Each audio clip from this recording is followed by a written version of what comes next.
Biso Télévision, chaîne Oyo Ekokani na yo. Et comme on a tant de boy, il soit abomi mutu, la famille na ye. Baoyeba. Baoyeba ka abomi mutu. Wana dakumuda c'est déjà ah ye kam tali mutu. Vous comprenez? Ye kam tali mutu. Mais baoyeba ça am subi. Le gros ça disque Shednari ke shodaist. Comme ça disque pesa mbongo wa. Zambongo wana. Pakoro na nzoto na. Mbongo wana pesa ngo elaleka 3 jours. Ça dépend de l'engagement. 3 jours, 6 jours, 7 jours. N'est qu'à la récupération. Si nous avons un PC, disque est une matrice. Disque. Il a l'IP pour ne pas na marabout, pas na nganga. Tout le monde a comme nganga. Il a une nganga. Na disque. Nambo. Si vous avez un zimbongo, ote na zimbongo. Parce que vous avez un bâtiment. Na zimbongo. Na zimbongo na pesi ko équipe nanga avant ça succès na Congo il faut ça succès na Kinshasa il faut Kinshasa ndimayo ya spirituel no quoi il faut Kinshasa ndimayo pour te Congo ndimayo Afrique ndimayo puis après to bandina na lemba wana bamsu bazwi nzela rond-point ngaba bamati na mbongo bamsu bazwi nzela bakebanda kutaki nkole malukuna au revoir Kinshasa bazwi nango donc place c'est ça arrêt de bus bifurcation arrêt de bus place c'est ça bazala Carrefour Caragnos faut boire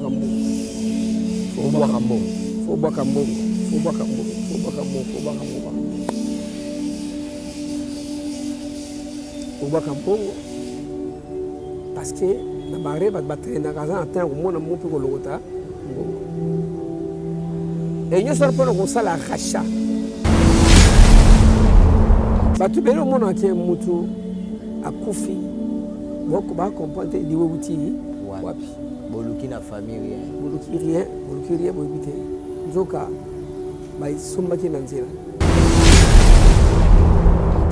na ibaka na ngaiti yango moni bandeko basala ngo botika na bino eza bien te bandeko ba star ba célébrité basala ngo botika eza malamu te parce que lifelo okota lifelo nzamba tinda ko mobali komi mwasi tu vois un peu ça nzamba tinda mobali komi mwasi éviter yango na yo za baptême na kena mai ba bebe ngana za baptême njonga baptême wana ndé bagana ko présenter ngana na mwasi ya mai na pouvoir des eaux sans que na bangana beke na kepo na baptême mais nzoko ndé na baptême wana ezaki ndé ko présenter ngai na pouvoir ya mai je savais pas moi parce que ville na ngai ya bébé là ici bébé malama nzoko ba ko présenter ngana ba femme des eaux na ba pouvoir des eaux tout béni ba sirène mani tout ça mais ces monstres là qui katinanga ces monstres katinanga bonzambe zalaki est-ce que vous imaginez bonazaki lokola ba tili lope ba su bazana ngo akenanda kwa ngama ndima ke Jésus a Seigneur et Sauveur d'ailleurs tu on OK ben ouais naturellement Jésus Christ est Dieu il est Seigneur et Sauveur makamo germanda ko nganga ezalaki makamo to mo nango lokola eza pratiquement normal vie wana etina patkana impudicité eza parmi babiloko oyo yango etindaka bato pote bio moko nano obebisa mpe batebele pouvoir wana ora wana chistar wana et attiré et voilà comment obebisa bato Bozali ebele bokota l'émission de partout na pesi bino mbote bala nyonso ya chez Biso TV oui malamu na mission na bino réponse à nos questions yande ko na pesi moyini nanga mbote moyini bonjour moyini nanga bonsoir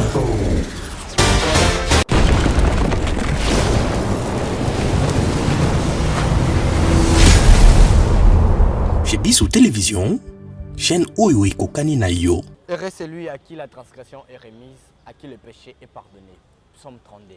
Mbote, Balagnon Soya chez Bissou Télévision, bienvenue dans votre émission Réponse à nos questions sur votre chaîne. Comme on le dit toujours, une chaîne professionnelle éducative chez Bissou Télévision, la chaîne qui vous ressemble. Pourquoi cette chaîne vous ressemble? Parce qu'on sait que vous êtes tellement magnifique, tellement élégant, tellement beau, belle, nos mamans. Voilà, c'est ça on dit, la chaîne qui vous ressemble. Déjà plus de 119 000 abonnés, on atteint 120 000 abonnés, c'est tellement magnifique. Alors abonnez-vous très massivement sur votre chaîne pour avoir toutes nos émissions en ligne, journal, émissions politiques, émissions religieuses, toutes sortes. Les émissions, vous ne serez jamais déçus sur votre chaîne. Alors, comment faire pour s'abonner sur votre chaîne, notre chaîne chez Bissou Télévision? C'est tellement simple. Allez là où c'est écrit en rouge, s'abonner, appuyez. Et pour avoir toutes notifications, allez là où il y a la cloche, appuyez, vous allez avoir toutes notifications sur notre chaîne chez Bissou Télévision. Déjà, merci à toute l'équipe de chez Bissou Télévision. Derrière la caméra, je vois Jonathan Moukadi, merci à toi, Dinish à la réalisation, assisté par ingénieur Christian, merci à toi. Et puis l'assistance de Blessing Casemiro de la presse, merci à toi pour l'assistance. Merci aussi à mes partenaires, je vois Henri Ndonga Yann Zambé, merci à toi. Il y a Charline Ndonga et puis à ma maman chérie, maman Aminata Ndonga Labile depuis Londres, je te salue. Et puis bébé Sefonga depuis Istanbul. Voilà, aujourd'hui, une très belle journée comme toute autre journée parce qu'on a eu la grâce de vivre cette journée, mais tellement différente. Pourquoi? Parce que nous, on a eu cette grâce où, comme je dis toujours, cette émission est un peu bilingue. On essaie de faire de notre mieux pour que tout le monde comprenne ce que nous faisions. On le fait pour la gloire de Dieu et puis pour édifier le peuple de Dieu. Une journée spéciale, pourquoi? Je suis avec, c'est pour la première fois que nous le recevions, l'homme de Dieu, le prophète Élisée. Moi, j'ai mis entre parenthèses Papa Christian Terkumuda. On va parler plus de lui. C'est vrai, on a eu à l'écouter, mais c'est pour la première fois que nous le recevions à ce casquette. Donc, casquette, il y a l'homme de Dieu, prophète Élisée, mais avant d'être prophète Élisée, il était d'abord quelqu'un, quelque part, Nakomboya, Terkumuda, Newman, c'est ça. Il faisait la musique moderne, la musique profane, comme on le dit, mais il va un peu nous essayer de nous expliquer parce que déjà, Toyamba, Moko, Yabasa, Danzamepe, Amikaka, déjà, Papa Azara, la Bonzambe, Katinaï, la place Baningaba, mais la moitié mais il est déjà là côté la Bible. On va essayer de parler avec le petit temps qu'il nous est donné, de parler de sa vie, parce que prochainement, on parlera plus de thèmes développés avec l'homme de Dieu. Prophète Élisée, bonjour. Bonjour mon frère. Bonne santé. Ça va, nous sommes battre la mission. Amen. Amen. Voilà. Avant de témoignage, au cours de la prière, de la présence à Kolo. Évidemment, avant toute chose, Oui. il faut rendre grâce à Nzambe. Voilà pourquoi nous devons prier, toi et moi. Éternel des armées, Dieu tout-puissant, Dieu d'Abraham, Dieu d'Isaac et Dieu de Jacob. Yahweh, c'est toi le maître des temps et des circonstances. Aujourd'hui, le jour de cette émission, c'est un temps. Et ce moment, c'est une circonstance que tu as permis que nous soyons tous ensemble dans ta présence. Laisse que la gloire te revienne au nom de Jésus de Nazareth. C'est aussi une circonstance, Seigneur, et un temps pour ceux qui nous suivent, Seigneur, là où ils sont, là où ils se trouvent. Voilà pourquoi je voudrais que toi, seul, puisses tirer gloire, Seigneur, dans toute maison. Auprès de tous ceux qui vont suivre cette émission, Seigneur, que ta puissante main descende sur lui et que ton esprit, Seigneur, vienne sur lui afin de l'édifier davantage, car le Saint-Esprit, tu es la source d'orientation de toutes les choses pour un meilleur aboutissement. Saint-Esprit, toi, tu es omniprésent. Tu es partout, dans tous les continents, dans toutes les maisons, tu es là présent. Là où les gens sont tentés de suivre cette émission, tu es là, Seigneur. Parle-leur. Là, ils ne comprennent pas, Seigneur, c'est toi qui le fais comprendre. Oui, et la gloire te reviendra toujours. Je laisse mes frères qui sont venus me voir, me visiter entre tes mains. Garde-les, Seigneur. Accorde-leur beaucoup de succès dans leur travail. Amen. Seigneur, car le succès ne vient que de toi. Je te dis merci pour ce temps. Règne enseigné comme Alpha, Emmanuel et Oméga. Sois avec nous. Au nom de Jésus-Christ de Nazareth. Nous t'avons ainsi prié. Amen. Amen. Voilà, merci beaucoup l'homme de Dieu. Merci beaucoup à Kalo Boutique pour ces dons de Ozo Salaka Kepan de Kono Brad Bumba, Kalo Boutique Pumba Yaswag. Voilà, je suis avec l'homme de Dieu, prophète Élisée, mais Tozo Ngamukina. Naïbi que son or plus. On aura encore les sous-soutés Bengoka Newman. Non, c'est moi. Newman, c'est moi, Moutasika. Je n'ai pas compris les choses. C'était déjà prophétique. Hein.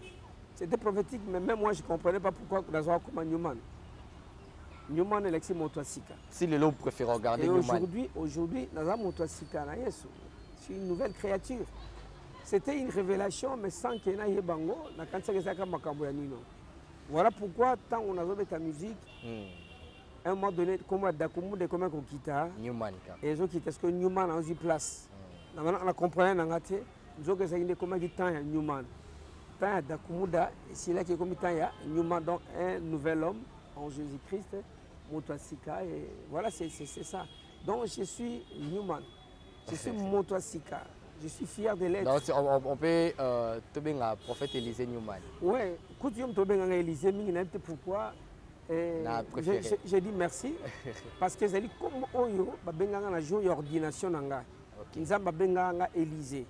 Donc l'ordination, la consécration. En pleine consécration, je suis consacré le pasteur, l'apôtre Michel. Je suis Élisée. Dieu t'appelle Élisée. Belé pe ba vraiment comme Élisée. Belé ba pasteur Christian, mais quand on est un prophète, on dit ah comme ce prophète. Non, les prophètes c'est ceux qui parlent de la part de Dieu. Voilà. Donc basta nanza menyo ça la Bible. Donc on pasteur prophète. Donc les prophètes c'est ceux qui parlent de la part de Dieu. Toujours bana part ya Nzambe. O Nzamba zo bana bisango toujours ba. Donc soyez à l'aise avec moi, appelez-moi Newman, c'est bon. Dakumuda, c'est moi. Dakumuda, c'est moi. Pourquoi? Parce que. Dakumuda, Oyo, Abeti Labiso, Linda, mais. Mabina Castro, Dakumuda, Oyo. Est-ce qu'on a dit que Moïse a joué comme Moïse? Et c'est qui n'a pas Pharaon? Ah oui. Et pas dans Pharaon, il va passer à Moïse comme Moïse. Mais tant on a bengi. Nzamba benga kaka Moïse a changé comme côté azon comme en Égypte a changé comme côté tika nzambe na souveraineté na ye amen nga nzamba changé nga comme côté amen na lingaka ba benga nga Dakumura bengi pourquoi parce que batanga mona image ya star wana ngemona zara toujours na moment na yaki sikana kata ministère je voulais que on doit comprendre que je suis serviteur de Dieu, je ne suis pas la star de la musique congolaise. Maintenant, d'où est venu le nom de Dakumuda? Oui, Dakumuda, c'est un nom qui m'a été donné un jour par un ami. Il s'appelle Alain. Succès. Oui, il s'appelle Alain Ganga. Oh, c'était dans les années 87, 88. Hein? Les années 88, il y a un ami qui m'appelle Dakumuda. C'était lors d'un duel Montosara concours. Betarabiso, l'Avignon, Rana. Le coller ensuite. Alors on a salé avec exploit Mukoloana. Toganyaka. Tant on est à Tembe. Donc Toganyaka, c'est-à-dire, bango baboya ko banda musique avant. Bangi biso to banda. Ngana ndimi na biso to banda avant. Autant to banda avant bat na biso ba ki na ko banga ke so to beti. Bango to baboya aux en succès ko le kabiso. Les zalaka. Ngabte biso to ko banda avant.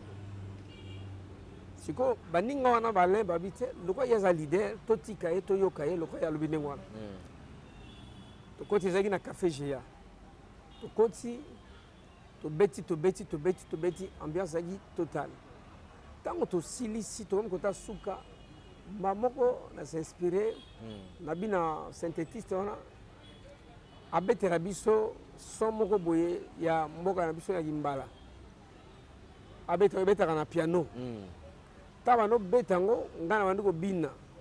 Tano bina na bengi ba misembala na ngana sima. Ba chemulongo na sima. Tanto ko kende to bisi ba na bisi ba public boko ta na sima. Ba konti na sima. Na bisi fongo la porte ba fongo di porte. Na mo bina musique zo betanga na bima. Na bima banda na kende. Na kende na ba musicien na ba public na kene ti tam tasuka bimi sal mobimba ba bimi ba kota ina ambiance wana balandinga na kena bango ti libanda kota Elma Diesel de Elma Diesel na ke libanda na kena bango na tête na simamuna presque sal mo bana simaranga mbamo na senga bi conseil ici la raté et voilà conseil c'est la guinde ngona ba tu matika mo ba beta ezati maman a fâché comme on habitu makuna bango na bango et on dit ngana amoninga pesinga mota pesinga bi dakumuda c'est ce qu'il avait fait abnanga dakumuda. Alors j'ai pas compris comment j'ai retenu ce nom-là. Il y avait la foule qui m'avait entouré, mais après c'est un mot tabi dakumuda. Donc c'était une expression, un nom qui exprimait un guerrier, un vainqueur, un leader. Donc il y avait tous ces sentiments autour. Il y a Komboana dakumuda. Quand c'était dans zone andawanganga te. Dans zone andawanganga te. C'est normal. Après ça c'est normal. Muninga moko monanga nake abiabenga dakumuda mena zina kangiango. Et j'ai pas compris dans zone nandaku kombona na bungisa kiango te. Ya dakumuda na tia no dimo ba ça c'est un succès nango. Ndeli na kanga kombona dakumuda ya on peut y a un succès nango et voilà. Et na kota banda kwanganga pona makamususu me yakomwa dakumuda te. Yakomwa dakumuda te. Pe nanda kwanganga batikala opeso. No ba pesa nkoma dakumuda te. Te kombo te. Ba pesa nkoma te na ndako ya nganga ni na marabu moko ni no occultisme ni na ni elomo te batikala opesa nga. Donc dakumuda za kaka. On a eu à voir moi quelques interviews à Bandeko. Oyope ba betanayo moi ba clavieriste et tout. Babi mais Osaka déjà là moi ça c'est Bonzambe la tawala parce que nini la place boba noir yo tomso ye bara d'avant verset biblique. C'est la famille déjà et Osaka na mama Bonzambe. Yondo boya que ça dit tu t'es si il y a la musique profane ou c'était comment? C'est vrai Maramba Balobi la biso déjà que yo Bible mama Bonzambe déjà au bandara nango déjà malgré que ça la Newman da kumuda. Ouais, maman Nzambe bien qu'étant dans le monde, mais bon, j'avais subi juste une déviation. C'est d'aujourd'hui que j'ai compris que nous avons une déviation de la part du monde, de Satan, le diable. Parce qu'il y a des adorateurs de l'éternel, bien. Et puis il y a une adoration dans l'eau, dans l'adoration assez. Et puis il y a des adorateurs de Nzambe. Akolanda bango ala ni bino tia sani a dévier basé bitoze ki belé basé belé tilelo bazana na kati ya monde wana mais sont les adorateurs de l'éternel na samba ka nzamba sunga bango un jour bango pe bazonga ba yate me bazonga iska nzamba benga biso tinda biso parce que bon moi c'est vrai je viens d'une famille chrétienne déjà la famille qui beaucoup c'est une famille chrétienne on constate na kati ya famille na le seul pasteur ti ah ouais. La famille n'a le pasteur, n'a le seul serviteur de Dieu. C'est une famille pleine de serviteurs et de servants de Dieu. Et qui beaucoup sont presque passés dans l'ensemble. Alors, il y a des alliés à Bissau. Mais, dans le parcours Kaka, il y a une déviation. Mais ces monstres qui sont là, ces monstres qui sont là, ils sont là. Est-ce que vous imaginez, vous avez dit que là-bas, si le peuple est sous la zanango, Jésus a Seigneur et sauvé. D'ailleurs, tu vois, ben ouais, naturellement, Jésus-Christ est Dieu, il est Seigneur et Sauveur. C'est pratiquement normal. Tu vois, c'est comme ça qu'on nous faisait voir, qu'on nous montrait que c'était une pratique normale parce que ouais, pour régner bien. C'est normal. C'est comme ça que bazo zoa bato. Mais bano bazo la nangana moment. Nzambe mtasala o nzambe mtasala tu verras rien de compliqué. Mbala moko mo sani bien effectivement il y a rien.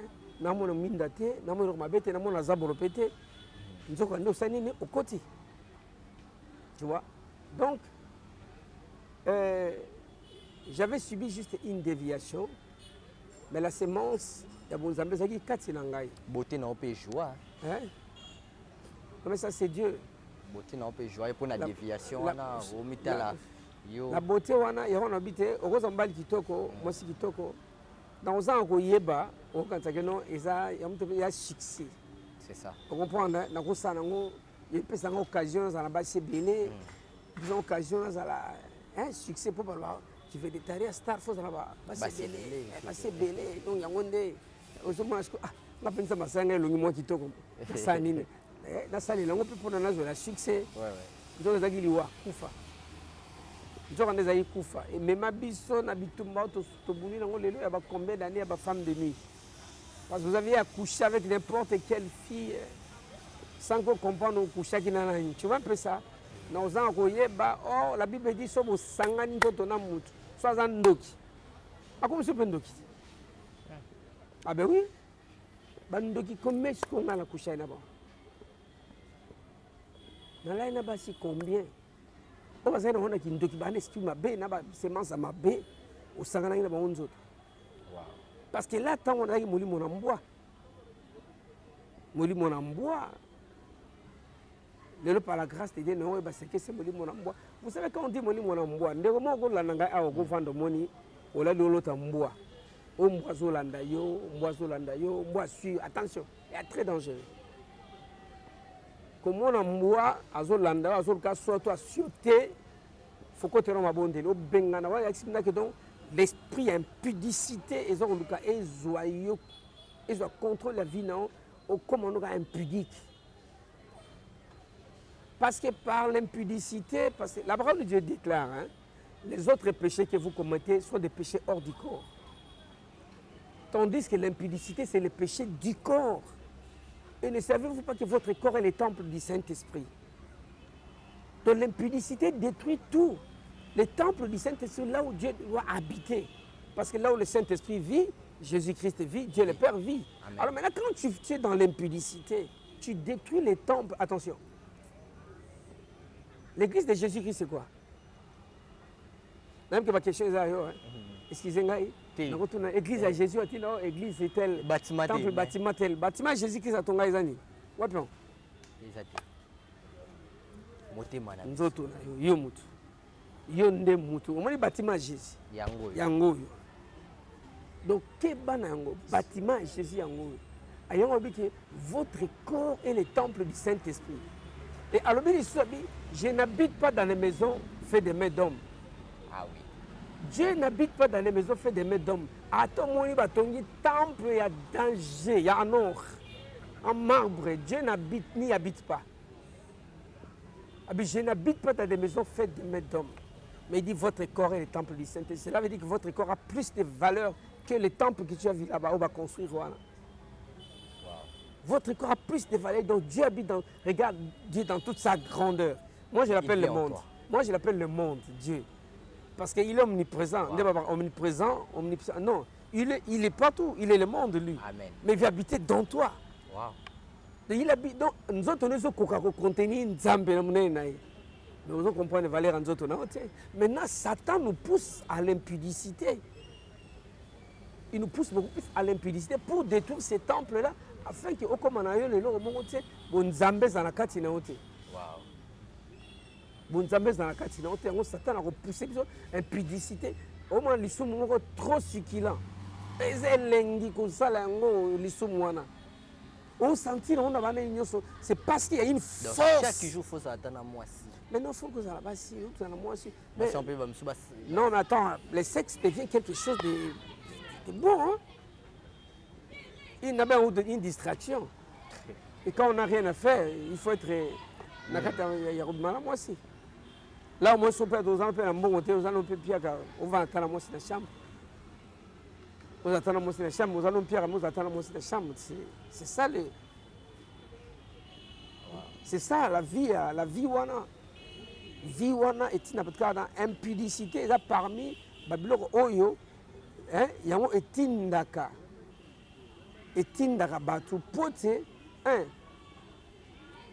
bio moko nanu obeba obebisa pe ba tsebele pouvoir wana aura wana star wana et attirer et voilà comment obebisa batu.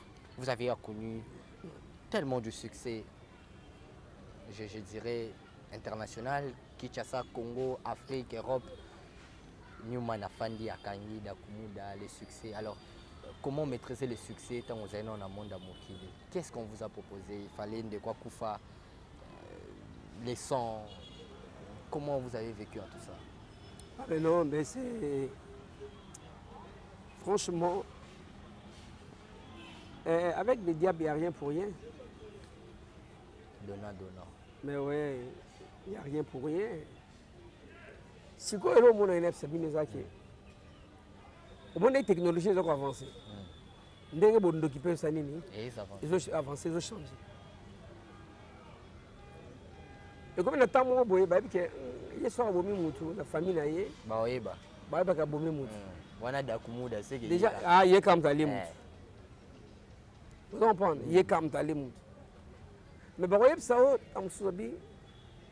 le disque, c'est nari que shodaïsk. Om ça dit que pesambongo wayo. Zambongo wana. Pakoro na nzoto na. Mbongo wana pesango elaleka 3 jours. Ça dépend en ndenge za 3 jours, 6 jours, 7 jours ndenge ka réclamation yango za. Zimbongo no pesi. Disque yango pe babenga matrice ya disque. Il a lipé pour ne pas na marabout, pas na nganga. Tout bien on a comme nganga. Il a une nganga. Na disque, na mbongo. Si ko zimbongo, ote na zimbongo. Parce que on a ezalo ka batmo. Na zimbongo. Na zimbongo. Na pesi ko équipe nanga. Nous avons à Kinshasa. Avant ça succès na Congo, il faut ça succès na Kinshasa. Il faut Kinshasa ndimayo. Ya spirituel lokwa. Il faut Kinshasa ndimayo pour te Congo ndimayo, Afrique ndimayo puis après. Nous avons na pesi équipe. Tous dans la lemba. To bandina na lemba wana. Bamsu bazwi nzela rond-point ngaba bamati na mbongo bamsu bazwi nzela bake bande kutaki nkole maluku kuna au revoir Kinshasa bazwi nango donc place c'est ça arrêt de bus bifurcation arrêt de bus place c'est ça bazala kaka Carrefour Karanyoso faut boire mbongo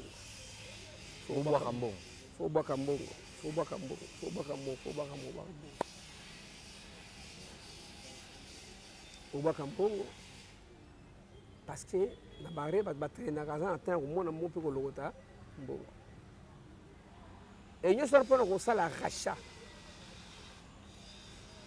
ou racheter tant monsieur vous appelle ka mutu moko mais le quoi boye bité nani pe wapi il faut boka ngona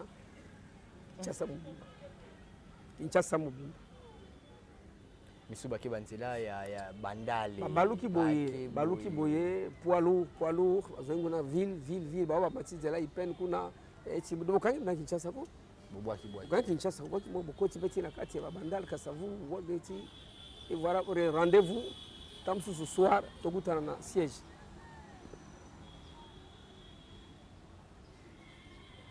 que Dieu nous pardonne et ça limbisa biso oyo lokota tuka libabela ti batu belo mona ke mutu akufi boko ba comprendre liwe uti wapi boluki na famille boluki rien boyibite nzoka ba somba ke na nzela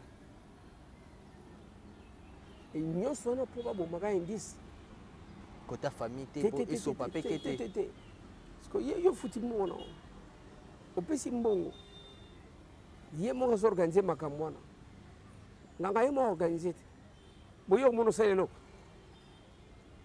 yo mono sale loko te conscience tranquille yo mbongo pesi siko ezala lié na succès na bon na beta yango te nesengo masoro wana mena non mais c'est pour édifier na bango pote batu bakoka koza édifier ba comprendre que monde wana eza nini hein monde wana eza nini na monde wana soit okomi homosexuel Et comme leur question ngana tuna et comme Comme homosexuel. ba proposer au pays comme homosexuel na ndenge ya spiritualité mais na moto boy mobali mais na butu ba utiliser na bango yo. Ah, olobi na butu. Oui. Na butu na ndenge ni. C'est-à-dire boye to fani na human toi noko hein. Eh. Mais na ndenge ya butu spirituellement ba comment t'expliquer Na butu obi mana mbali. na Parce que ba clair yo so bi mana mbali. Yo ba spirituellement de. Ba ki na butu so na moi pe. Ba ya moi bezali siko na bila ndenge pila. Non non non. Comme là. Gloire à Dieu tuna ata moto pesa ko témoignage wana. Nanga na makambo bu mususu ezaika ke bu nzambe za ina kati tanga. Na supporta ka PDT. Depuis pour moi ata sozo loba mbalo ba kwa mwasi. Ngana esimba te. Ko ngana mobali ya. Noko pena. Na mobali kotana na sa na mobali tina makamno eza kata ndako defa mwasi. Ndako na mobali. En tout cas na mobali. Comment na kokoma mwasi? Comment na kokoma mwasi? Donc côté l'étiquette là kotana penda na banganga ata na banda kanganga na baza pete tu nganga lui qui est minus les gars dans l'élection nga bini. Oh. Au bout de la hobe. Moi minute de l'équipe na belo côté. Donc mais nzambe kam da batela ngai. Ya yiteti mo ezaka bo nzambe mission na ina nzambe ya mtu bana batela grâce. Parce que na salba mutu makasi muso ndaka nganga je te dis surtout muninga na moko muninga na nga un ami à moi Emela. Emela chinois frère Stani à Bruxelles.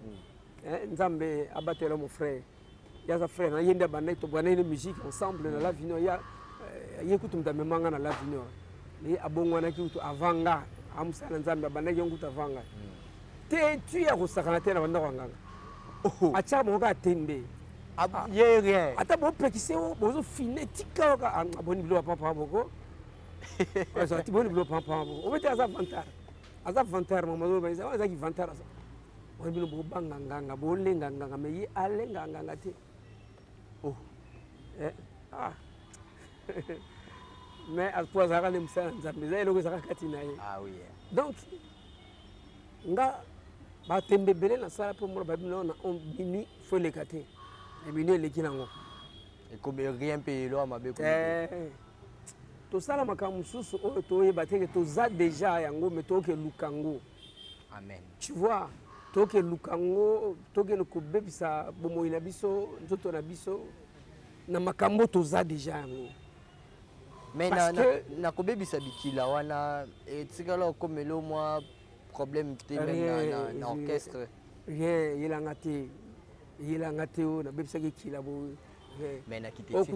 Okutu emela bana lobake Stani aloba hivi mon cher. Pourquoi vous fondez bikila fondé? Bon créer bikila au créer. Et kila c'est ça. Et c'est kila to comme ça kila pas. Donc tout ça na biso basana nzambe. Tout ça na biso basana nzambe. Yo ba so fani o résoudre. Oui, na mo résoudre makamona. To ga biso basana nzambe. Nganga mo kutu to ga betala kikwiti. To ga betala kikwiti ba même to ga kikwiti to memi nganga. Asa bagam. To memi nganga na kikwiti. To ga betala kikwiti to memi nganga. Mon frère, ma soeur, je pense que l'homme n'est pas le fruit d'un hasard sur cette terre. Amen. Non plus le fruit d'un accident. Donc, bisoye soto na mokili ndo wakina mokili nzambe atindaka na mission moko na oyo zaleli. Amen. Ezana mokili ndeto komiango. Le maître de destinée c'est Dieu. Donc comprendre qu'allez-y comprendre que nyonso oyo zali ozana ngo. Tam soso kan soso panda nganga na sakana na esprit na. Akomisa ozoba na ye. Akomisa eloko ni akomisa émotion akomisa ne mais yo soko ozana étoile te nganga moko atiko kozoya ozati. Et dans le monde, moi, toutes choses en étoile, bakondima yo na monde nani na bango, parce que tu n'as rien. Il faut pas bénéficier quand même. Non, bakozwaka oya yo wana. Il fallait qu'on a 17 heures. Tu vois, la journée à 24 heures. Alors, il faut qu'on a 17 heures. Et toi, on fait peler à 17 heures. Parce que ramener au crâne à 9 heures. Ok. À 10 heures. Bah, bon mieux, on a 12 heures. Non, non, non. Bon, on a 17h parce qu'après 17h, minuit, aux assos de l'oroté. Il fallait ça de 17h à minuit. Parce que Bendeli on a 12h, 17h. Arrivé à 17h, si vous savez, aux assos n'a rien. Il y a un autre coup, il la bango dans le monde. Il n'a plus rien sur terre. Mais Newman, qui était ici, on a appelé Kofi qui est ça. Kofi qui est ça, qui était ici, voilà. Il y a pomme verte, fait beau bête, abîme balai, à Tsikango, à Tsikango, Kalibanga. Non, non, non, non, non. Ça, c'est des choses. Bossali binum balai. Les Arabes ont été. Non, mais ça, c'est. Dans ces temps-là. Nathan Wana, attends, Nathan Wana et. Bossangani, Nakata Moussalamo, parce que vous savez, ça m'a quoi. C'est normal, les qui on attend. Mais supérieur, mais attends, mais quand on vit avec des grands, on vit avec des aînés, on vit avec des supérieurs, on vit toujours avec. Tu vois, il faut pas moi que je l'équipe à non, ça c'est faux. Ah oui. On doit pas me l'équipe à sauter. Mais seulement, exactement, vous savez, il y a tant wana. Mais na tant oyo, nzambe, bon nzambe ne ka imtivandi. Donc, question autour de wana, na tikala ko za homosexualité. Na ko tikala ko za ngote na bilanga. Parce que na mobali et na lingara ngo pété, ko mna acceptable bango pété. Nga ba non changer bango. Au moins la danseuse n'a pas parce que mi ba pédé ba na ba danseuse. Au moins la danseuse n'a pas na pédé soit comique à la siège. Babisa mna président nga mamote. Zonga ya. Akozonga. Okozonga pantalon matissa zala normal tout normal. Okozonga normal na linga bango te ba linga ba jona te. So ba comme pas na mona ba zui ba zongi normal. Ozonga normal. Salon libal. Déjà ba ko yebi so ba danseuse dans que président nga makamona te akobenga no mona to za so na hote zalaka luko za ya ko meka butu te. Ba conseil nga bino même tout ça conseil wana on mati. Nzoka ndebo nzambe za ina katsa so de vice contre nature là. Ah oui. Oy bomaka mokili, oy boma Sodome et Gomorrhe. Très bien. Eza makambo nzamba linga komona te na misu ebena kanda nzambe makamwana. Na ebaka na ngai ti. Yango moni bandeko ba sala ngo botika na bino. Eza bien te. Bandeko ba star, ba célébrité ba sala ngo botika eza malamu te parce que lifelo. Okota lifelo nzamba tinda ko mobali komi mwasi. Tu vois un peu ça? Nzamba tinda mobali komi mwasi. Éviter. Mais est-ce qu'il fallait oleka kaka na nzela oyo ya ozada kumuda po lelo oyo oteya tamususu na bato bazana nuka kuna pona o dévoiler monde des ténèbres babe obasani? Je pense que Nzambaza souverain. Nzambaza souverain. Et puis plan Nzambe il a plané. Dieu permet des choses pour sa gloire. Nzamba ba mosali na ye. Et il est qui m'a bien permettre na ye. Na pese exemple la Covid-19. Bato ba sali Covid-19. Ba sala ko na ba laboratoire mo boy. Ba vani ton ba sala nzamba mona ibango. Parce que Dieu voit tout. Nzamba mona ibango. Ba sali ba prendre ba ba ko répandre na monde pour ba kufa. Nzamba mona bango. Mais nzamba akanga jango te. Mais na suka nango ayeba ki mta tirer gloire. Amen. Parce que bon temps basali yango, qu'est-ce qu'on va constater? Batu nyoso na basambelaka. Na basambelaka te, bakomuluka nani nzambe. Na ba Italie, na ba nini, mamoko nyoso bakomo fuka mela nzambe baluka nzambe. Mutalukaki satana azaki te. Mais batu na satana nde basalaki yango. Mais mutachua luka satana azaki te. Tout le monde akomuluka nzambe lo nzambe. Amen. Ba prière koti Kinshasa, Congo ba prière. Na ba moko ba samedi ba prière koti. Donc ils ont cherché la face de Dieu. Amen. Donc Dieu a tiré gloire, donc Satan a échoué. Amen. C'est comme dans moi là, c'est Dieu qui a tiré gloire, Satan a échoué. Parce que là quoi na yebela ki. Hein? Yebela. On va yebela. Veut ko yebelonga la sala. Ya voilà. Veut ko yebela ngwana. Donc na kati na succès na postambre na Satan. Maman tout de coups bandi marate ba ça la venti. Dans 2 mois 3 mois zonga la biso. Na quoi nzokande bani yango. Satan a compris que muto akei. Alors muto il fallait quelque part to soit to bete mais à chaque biso a glissé biso chaque. C'était difficile ya obima na monde wana. Ouais, c'est difficile, mais j'ai été préparé. Comment ça? J'ai été préparé par Dieu. Tout en étant dans ce monde-là, j'ai commencé à vivre déjà bon zamé à Katinanga, malé. Sirène. Oui, sans Kenaïba. Sans Koïba Nengenini. Parce que Sans vous avez des amours à Bondoki. Non, sans Kenaïba, pourquoi? Parce que bon, ça l'attention, Bandebola Nangaï. Ça l'attention, l'église, Banini, ça l'attention. Et monsieur, on a un témoignage, non? Oui. Pour ça l'attention. Vinanga n'est pas dans l'église. Vinanga n'est pas dans l'église. Il n'est pas dans l'église. Pourquoi? Parce que tango na comme na posa na za sona kata makamwana ti. Hein? Tout le monde a mbetenge, bakisi na mbetenge, ou na Bénin, simbikisi na Bénin, vaudou, ozongi boye, tu vois tout ça. Na yena longa na makamwana. Et ça dit que eloko moko ebungi ya ngai. Babi na nga eloko ebungi wana na lukiango babi na ngai kende na bi prophète moko. Prophète. Arosunga yo. Prophète mo me amos. Prophète mo ya mosa arosunga. Kasi prophétesse. Arosunga yo. E komonana. Tokei peko jeskar majaza sa jin mona sa. Tokei to consulter usana nzamba ya mibiso. Papa, et comment on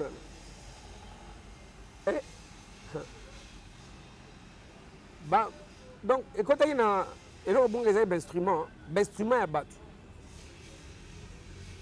Répétition, si l'instrument va changer, on a combi mon boye, on a combi mon bateau, on a discuté avec ceux qui ont garde, on a banini, chauffeur a démarré, à bloc à battre. Et qu'est-ce qu'on peut? Si on a tali des grands gambo, et bloc en gamme. Et là on a sali na bon. Ah, et Sili. Moninga moto zagine wana, petit na moto zagine wana. Abina na yebi quelque part, amsala nzambe sodo kekuna. Le wande choko mo bima na yo. Na ko kana bima na nga. Ide kutanga nga place ne za suti. Te, na ko ide banganga ko longola ngo déjà. Na longola cha, na mo na usmo banganga te. Alors, non, mais curieusement, Biloga Bunga Babisina ne pas prophétesse, tu n'es pas prophétesse. Sambeli m'a ramené surtout ok et comment appel téléphonique. Bateau pas qu'il y a un bloc. Bah il y a un siège, bah il y a une adresse. Et ça on a pas besoin de ça bloc. Pas besoin de ça bloc wana. Oh parce que nango chauffeur na biso agina kanda ou tout ça. Il y a des choses ça va nini. Namuna makam. Ba miracle homme de boma lelo ebo mebele. Baye kozonga nango. Nathalie degré ya numéro d'onction. D'abord on onction ko. Nathalie degré ya numéro na bi. Akamoyo. Dimension mystique hein. Nzamba mystique. Et kozonga ba bengo na téléphone no ba benga prise. Bana ni ba instrument monani ndenge ni ote ba kozonga tous ba ina ngotu sanga non. Wana mna makamuza kuna. Nena kama hivi. Tika kokangama na miracle. Fungo la Bible tanga parole. Miracle on lekeza na kati ya Bible parole. Amen. Authentique avec Dieu. Amen. Nakangami petit. Nakangami pe, nakomela ngape mutu ya église. Donc un orchestre mon batoke na kuna l'église. Oh. Ouais, toke sambela. Comme sous ba memanga. Na yo za baptême. Na kena mai ba memanga na za baptême. Njonga baptême wana. Ndé ba kana présenter ngana na mwasi ya mai na pouvoir des eaux. Sans que na bangana avec na pour le baptême. Mais nous on est na baptême wana. Et ça qui nous représenter ngai na pouvoir ya mai. Je savais pas. Moi parce que ville na ngai ya bébé là. Ici. Au bébé malam. Nous avons représenté la femme des eaux, le pouvoir des eaux. Et tout béni, sirène, mani, tout ça. Et voilà. On s'engage dans l'amour. On y est bien, on s'engage. On le battait comme on a s'engagé. On côté sur ma caméra, au yo, au sengité, mais au côté. Mais on comprend après. On comprend après parce que quand on va dans moi c'est un dogue patient.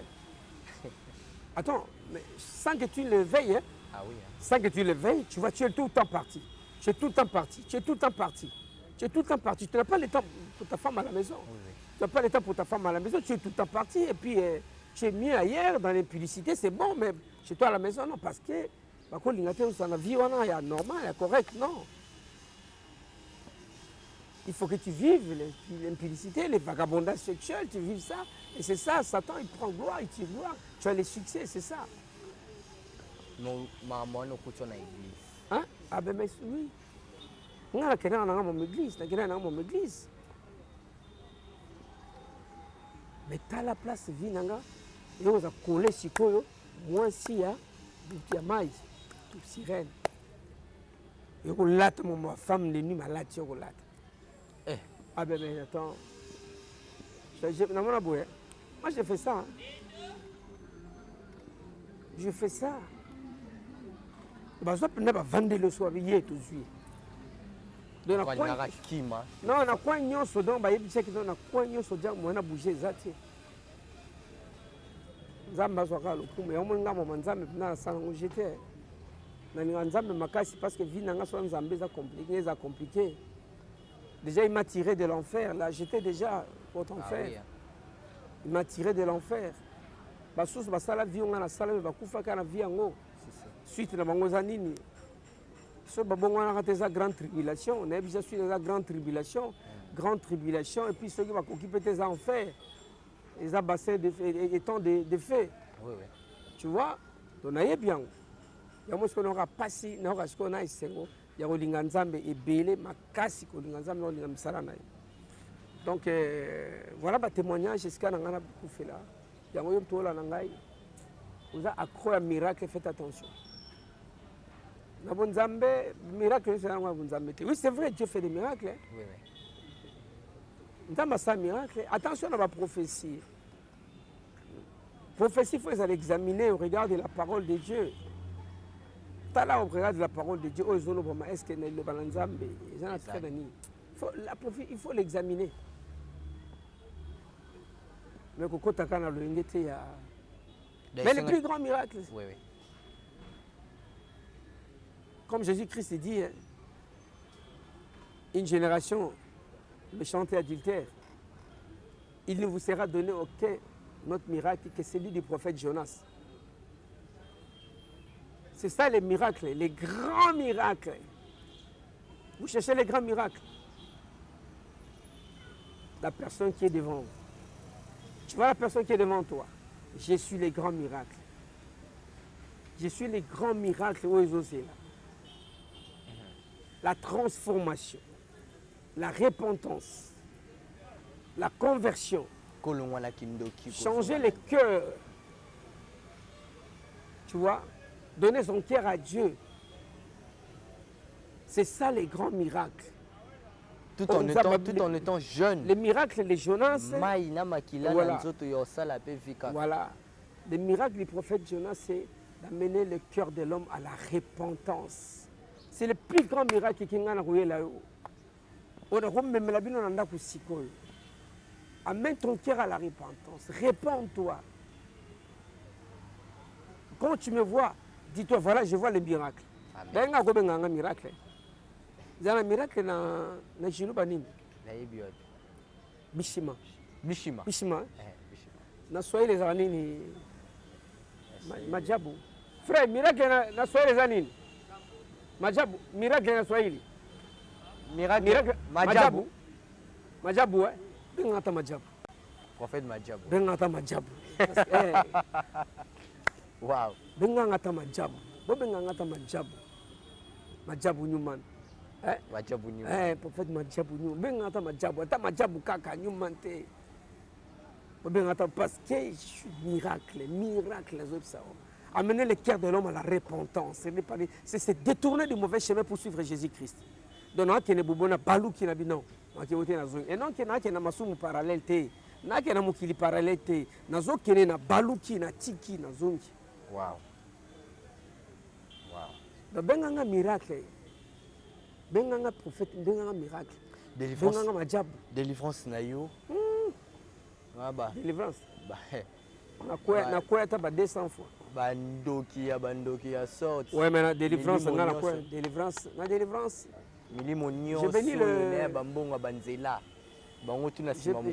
J'ai béni le pasteur, d'abord l'apôtre Gédéon Kakessa. L'apôtre Gédéon Kakessa, mon père, je l'ai béni parce que il m'a dit que Zouangai, puis a baptisé Kinga, Namaï, et puis a baptisé mon Moussantou, je l'ai béni. J'ai béni le pasteur David Francky. Le pasteur David Francky. Nous avons tambousé par le pasteur Nanzambe. Nous avons histoire au monde dans la Bible. Nous avons assaini dans la Bible. Tambousé et par le pasteur Oyo, par le pasteur Nanzambe. On va te dire, on va comprendre. Pour nous, du coup, nous avons parce que nous avons vendu na sia makolo ba pasteur Nanzambe. Nous avons vendu na sia makolo. Moi, j'ai fait 400 jours de retraite. Dans l'église, je vivais dans l'église. Chez le pasteur David Francky. Donc, l'équipe m'a bien rodé, bien formé, bien enseigné. 400 jours. Il y a l'apôtre Michel Katende.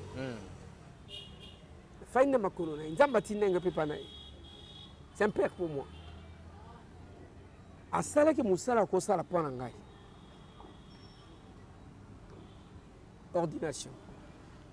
Redonner consécration et alliance dans ces Nanzambe. Atininga et pas y a atinela qui n'a passé apôtre Gédéon Kakessa. Oya Zwakinga, Neminga, Nakatina Nzambe. Atininga et pas y a pasteur David Francky. On a fait 400 jours à retraite. Atininga et pas y a va. Dans une église, on a mais Atininga va. Je vais faire l'alliance avec toi. Tu as fait l'alliance avec moi auprès, à partir de l'apôtre Michel Katende. Et c'était surtout sur la dîme. La dîme parce que je suis expert. Vous comprenez? Pour bénir son peuple à travers les dîmes. Ça, et même la nation congolaise aussi. Même pour la nation congolaise. À Tiningaï, Lissousou, et pas il y a patriarche. L'apôtre Michel Dianga. Délivrance, c'est un processus. Donc, Kuna, à Kenaki,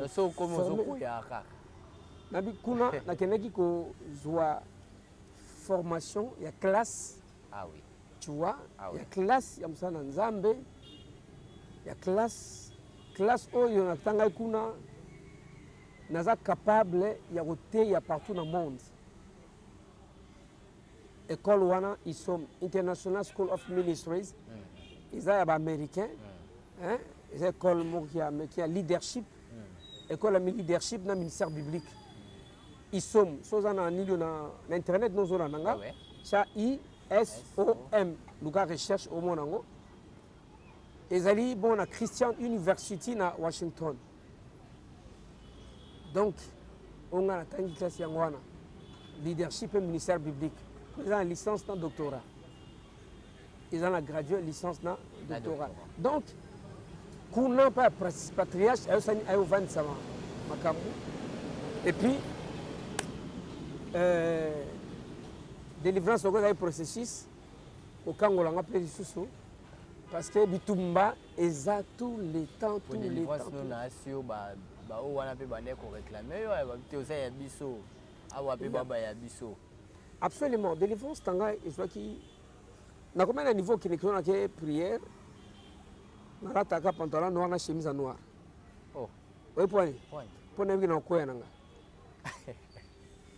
C'est là tu as peu mieux robé bala oka. Et robé bala noir so pour poli. Donc ne venir en quoi nanga. De fois là ta pantalon noir, tout est mon sombre bleu toni ni pour ne venir attends na résister ndenge nini. Yo na ba ka service ya ba aventure. Na ba ka service ba ko ya ba aventure. Mais ba beti lo pe ndenge ko yo na voix na kati nezo lo bakete. Aze biso. Non non non. Non non non. Ngamo na mona place nazali, place nzamba longa, place na mona, place nazali. Tana koi na lali. Azali msu pasteur David abonde la pona nga. Pa, lemso mona na. Koi lemso tondre tourbillon zinga pa na réciter pas. Na koi. Na koi na tikali sura pas ça va délivrance même à 17h. 18h. Au moins na tika na lente tu vas 22h30. C'est ça là le monde. Au moins na makamnyoso, ozaki place tel. Au pastel, au longwe, tamsusu, au bundi bitumaboye, au bimi, au bundi boye, au kimi, balandi au sel. Donc, ce moment la place aux aguines d'un nzambazo kangola yo. Nzambazo kangola yo. Au moment nzambazo kangola yo. Pastel soit abonné nga pour n'enga na mona kenaye, atikinga, ya kenendako. Wow. Ngata no lamukaboye, ngata nazawa. Ah, nanga moko, mon lit l'église. Parce que les enfants 400 jours, mon frère. 400 jours, je te dis, jour pour jour. Ce qu'on les lit, et c'est quoi nzamba bakse sous passe. Donc on est là. On est là. Te son les lit, alors nzamba bakse sous passe. Au moins et sous passe. Donc yo sepe la kan nous ana. So et plus ça nzamba comme le nzamba anyonyo. Avant dans l'église, aller en église, aller en église, jour mon tout ma passer avec na mawa. Abi na ngabité. Frère yo, faut de sungaye. Frère photo sungaye nga abisi pasteur nga vu décision ya rolambela kai donc ndanga lamba kana ndako alongola nga bilonga lia ayela nga bilolia ayela nga chaque jour j'ai dit à moins que ezanga chaque jour que les gars kuna chaque jour à moins que ezanga pasteur oyo nga biloko na moto. Pasteur amati moto amemi sac c'est nini ya kitunga biloko ayina biloko ya frère Christian. Nzamba pambolo pasteur David. Amen. Maintenant durant tout ce temps, durant Esther nzamba pambolo, apôtre Gédéon nzamba pambolo. Durant tout ce temps, apôtre Michel nzamba pambolo katende. Durant tout ce temps, banzembo na yo ezo continue beta ba fleur. Les autres comme na ba YouTube, les autres comme na ba Deezer, ba chaîne tout maintenant qui bénéficie de ça. Non mais ne bandeli na ozanga ko yeba ta na ki bandeli penza. Na bana ko zombu. Na bana ba ah. Ils ont na ngai. Et ba effre na ngai. C'est ce que je disais. Je disais. Non. Plus jamais. Mais ça va effre na. Plus jamais. Plus jamais. Même comme on a soit ka bongo. Ba monga la monaka. Non, il fallait na soit pour comprendre. So na soit te na comprendre nzambe bien te. Donc après 400 jours et tout, mais quand puis on reçoit ba mbongo na wala. Si nini comment? Si na na soit ko ma ba benga petit na msuba zaina sugoda mona ba benga. Abenga ah pastor. Nani bien. Bon, on est bien. Les alliés, non seulement Emmanuel, ndama apambolo. Apeti na bali nga trop. Au moins la benga, na kizombo. Na kepe na zimbo. Au moins na zombo. Va na tena zimbongo. Na gena pesi dim. Muto na pesa ki dim, mamoyela ki. Oh.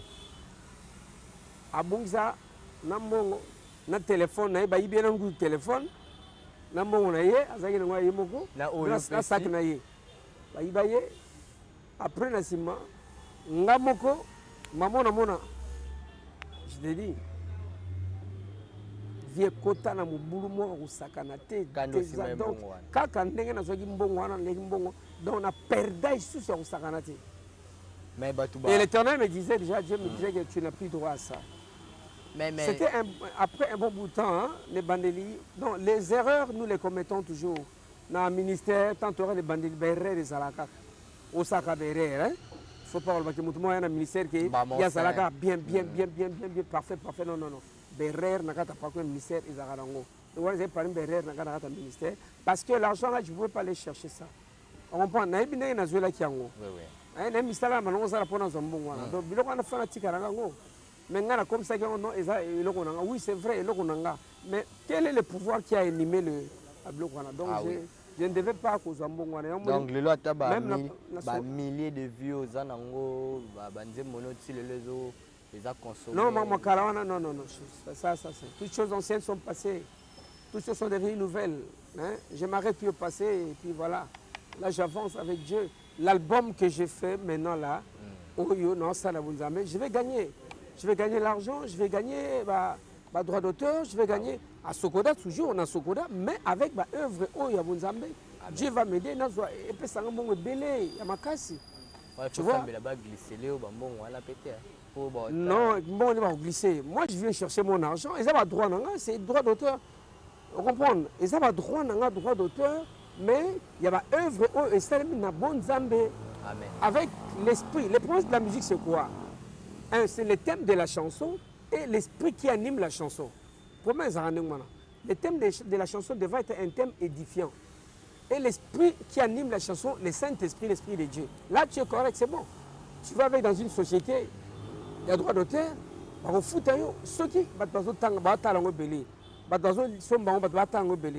la société va te donner. La société est tellement non. La société à l'État. Alors ça là, oyo essayé à foutre. Régie des eaux pour la bandoki, bananyo na bananyo, régie des eaux. Parce que déjà régie des eaux, non, soit chrétien, on pour la chrétien. Déjà régie des eaux, pour le moutou.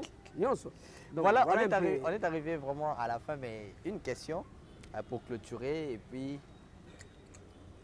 Newman, candidat présidentiel. Kolo lobby, vous montez que Zaki dit Bakou, hein? Non. Ah, si ça. Vous comprenez déjà. On va répondre. Vous montez que Zaki Bakou, Betty si Batou Bakou. Non. Na Betty Moutou li Bakou, tu sais. Je ne sais pas, attendez s'il vous plaît.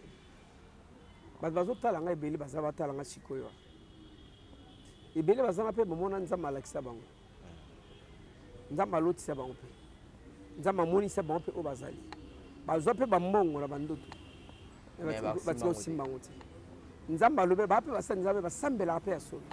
Nzamba alakisa bango pe lobela bango pe asolo. Mais basima bango te. Bamsusu même bana basima pe na onteti sikoyo. Mais nzamba lobela bango. Kozwa mwana. Zela ozwa mwana. Les problèmes chez nous, c'est quoi? Dans il y a parcours du ministère. Nous voulons quitter de la révélation à l'accomplissement directement sans respecter la marche. Très bien.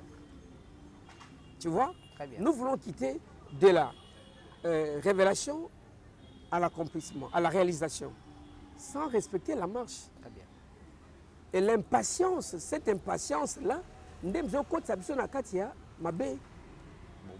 parce qu'on est patient souvent. Oui. Dieu te révèle, tout de suite là tu dis oui, il faut, mais est-ce que tu demandes à Dieu comment?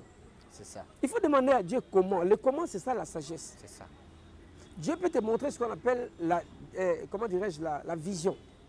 Tu vois? Mais il faut demander à Dieu la direction divine. Amen.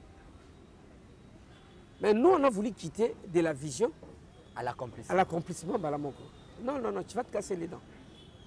Tu vois? Heureusement qu'on est quand même bien entouré par des pères qui te disent non, toi, non, reste encore là. Tu vois? Reste encore là. Dieu fera tout ce qu'il veut faire à son temps. Reste là. À moi comprendre. Donc, il faut attendre tant et marche. Namakambo Bele, Ezaka Wangate. Ezaka ko na candidat présidentiel.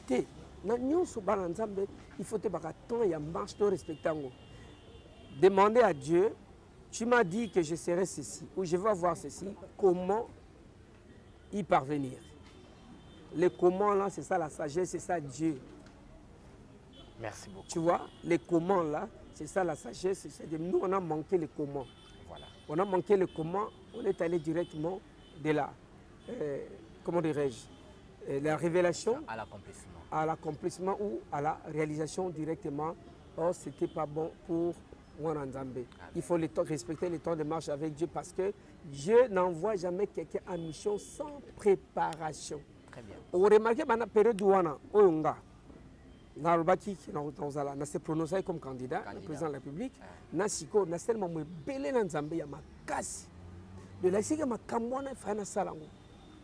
Je m'envoyais pour renverser d'abord l'hôtel des ténèbres qui a été érigé dans ces pays par M. Mobutu, au stade des martyrs, où nous avons été à 7. Je vous envoie les images, les photos.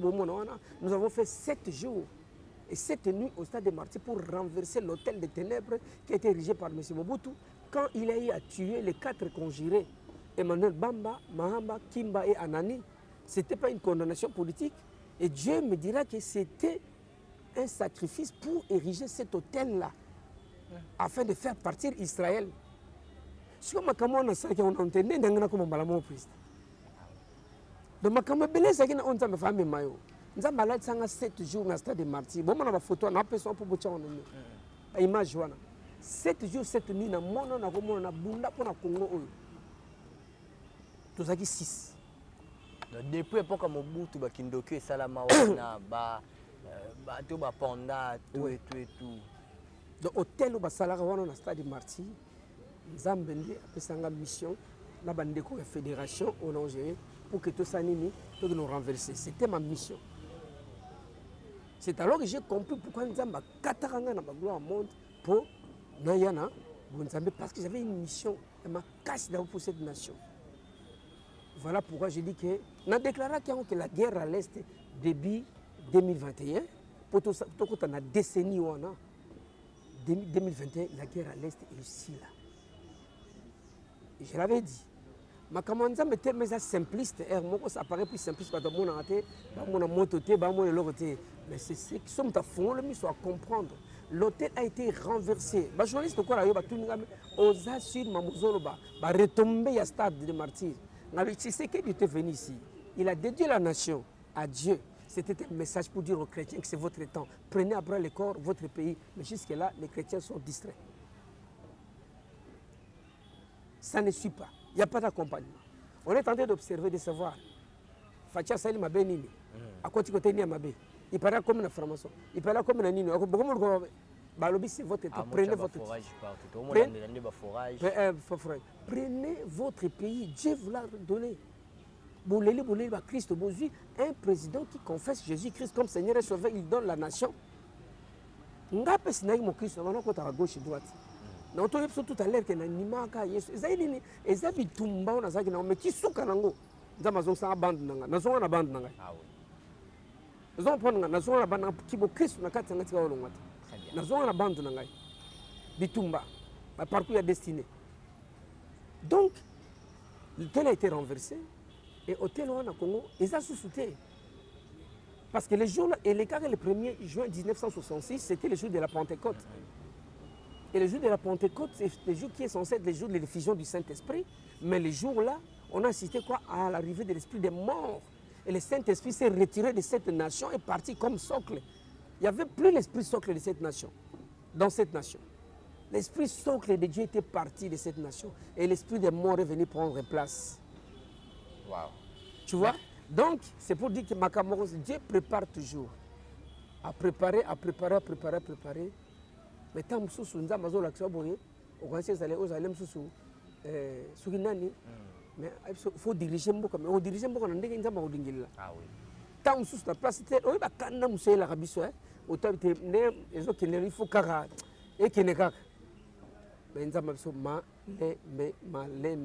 peut-être il faut la pembeni à Mutoyo, il faut la pembeni à Mutoyo, tu as la pembeni à Félix, Osungaye, Osunga Mboka Oyo.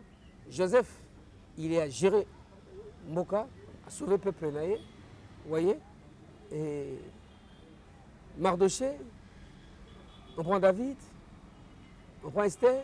Reste en On prend une seule. Joseph Kabila. Non, je ne parle pas de Joseph Kabila. Il n'est pas géré pour sauver le peuple naïf. Joseph Kabila, si on explique moi Joseph Kabila, on peut comprendre les terres. On aura ça. Aux angles. On aura ça en deuxième partie. Merci beaucoup, l'homme de Dieu. On est arrivé vraiment à la fin. Alors, on peut vous contacter, non? Un numéro de téléphone. Oui, appelez-moi au 0243 9 93 85 47 00.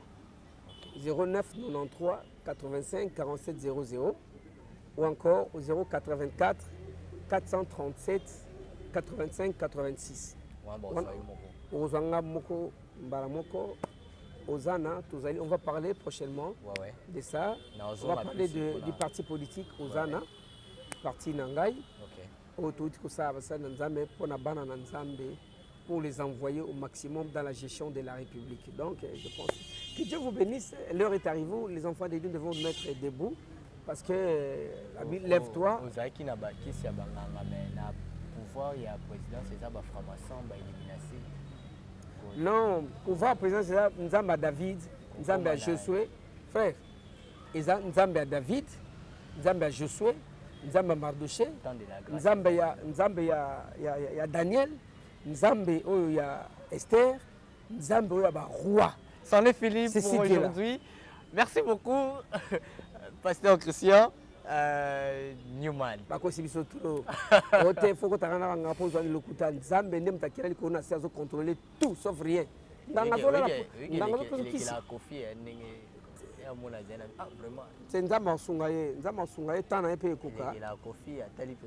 Tana epe ekoka. Non, exactement tana epe ekoka. Aza kele mu Nzambe ti bastars ba kele mu Nzambe tala bango ekoka pe oyo bakonza bakobenga moko na ndenge alingeleli atinde na makambo alingeleli to comprendre que non nganga zo pesa okisi na 23h alali pungi a ronfler au grand maître marabout na 28 minutes a ronfler a bitalati coupé toi dit pantalon toi on qui a soba moko na zone ça. Merci beaucoup. Merci à Jonathan Moukadi qui était derrière la caméra. Merci beaucoup à Denis Bonsola à la réalisation, à toute l'équipe de Chez Bisso Télévision. Une très belle émission avec l'homme de Dieu. Chez Bisso Télévision. Chez Bisso Télévision, la chaîne qui vous ressemble. Donc Chez Bisso Télévision. Chez Bisso Télévision, on a Bisso. Il y a Bisso. Donc télévision, c'est à Bisso. Il y a Bisso. Bon, on a Bisso na télévision, c'est à Bisso. Ah voilà. On a Bisso na télévision, c'est à Bisso. Chez Bisso Télévision. Donc on a Chez Bisso, tout le bagnon soit l'aise parce que c'est Chez Bisso. On a le bélo moi câble, mais la bombe numéro tout le bon la deuxième partie de l'émission. On se retrouve prochainement pour un nouveau numéro. Cette émission est terminée par ici. Au revoir.